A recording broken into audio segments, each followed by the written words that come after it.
पवईमधल्या ओलीस नाट्याला थरारक वळण. 17 मुलांना स्टुडिओत डांबून ठेवणारा आरोपी रोहित आर्यचा एन्काउंटर. पोलिसांच्या क्रॉस फायरिंगमध्ये रोहित आर्य ठार. मुलांची सुखरूप सुटका.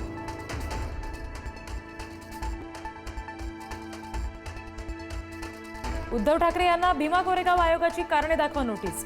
भीमा कोरेगाव हिंसाचार संबंधित कागदपत्र सादर करण्याच्या अर्जाला उत्तर न दिल्यानं नोटीस. 2 डिसेंबरपर्यंत माहिती देण्याचे आदेश.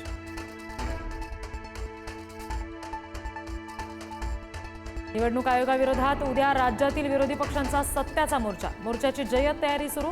राज ठाकरे मोर्चाला लोकल ट्रेननं जाणार, तर विरोधकांच्या मोर्चाला उत्तर देण्यासाठी भाजपचं घरोघरी अभियान.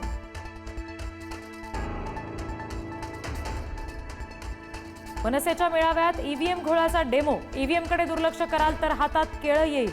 राज ठाकरेंचा इशारा. निवडणूक आयोगाविरोधातल्या 1 नोव्हेंबरच्या मोर्चाला राज ठाकरे लोकलने येणार.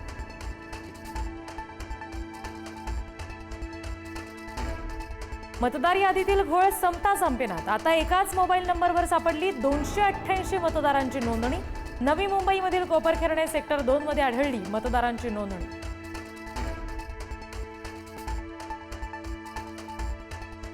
30 जून 2026 पर्यंत कर्जमाफीबाबत अंतिम निर्णय घेऊ. बच्चू कडू यांच्यासोबतच्या चर्चेनंतर मुख्यमंत्र्यांची घोषणा. तारीख दिल्यामुळे आम्ही समाधानी. बच्चू कडूंची माहिती. तर शेतकऱ्यांच्या कर्जमुक्तीसाठी उच्चाधिकार समिती स्थापन.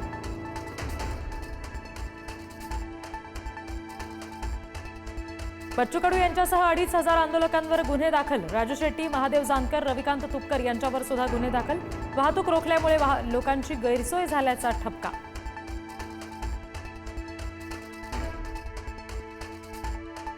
राज्य निवडणूक आयोगाकडून निवडणुकीमध्ये उमेदवारांकडून होणाऱ्या खर्चाच्या मर्यादेत वाढ.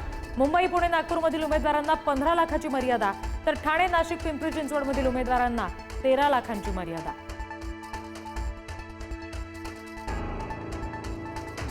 डॉक्टर संपदा मुंडे आत्महत्या प्रकरणातील प्रमुख संशयित निलंबित फौजदार गोपाळ बदनेकडून 3 पेन ड्राईव्ह आणि मोबाईल जप्त, तर प्रशांत बनकरकडे सापडला लॅपटॉप. दोघांनाही 2 दिवसांची पोलीस कोठडी.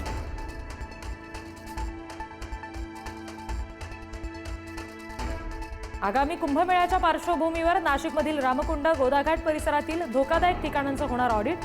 जुन्या आणि मोडकळीस आलेल्या पुलाचं सुद्धा होणार ऑडिट. आपत्ती टाळण्यासाठी नाशिक प्रशासनाची विशेष खबरदारी.